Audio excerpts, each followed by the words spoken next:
اسمه اللندي. مش عارف بس انا عايش بقالي كتير.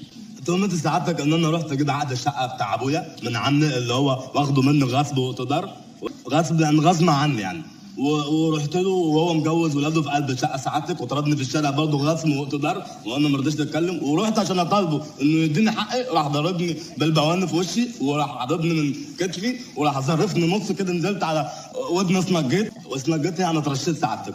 وانا كان ممكن امد ايدي عليه، ليه؟ ممكن اروح ضرب صباعي في زوره واكسر له قصبه رجله، انما ما رضيتش، لانه ده مهما كان برضه عمي، واللي الناس ما تعرفوش ان هو يبقى اخ ابويا، والدنيا ضيقه سعادتك يعني. يا سعاده حضره المزمزين، هو كل اللي لقيته في قلب الشنطه علبه دواء انتوسيك من بتاع الاسهال. نعم. واحد مصاحب علي علوكه واشرف كوخه، عايزين اطلع طيار. بسم الله الرحمن الرحيم. احب اقول لكل شاب وكل فتاة لا تنحرف، ولو عمك ضربك على قفاك وخد عقد الشقه منك غصب عنك اشكره وبوس ايدك شعر ودقن، والجريمه لا تفيد. واطلب في نهايه البرنامج اغنيه لام العزيزه سيد الحبايب يا حنان انت.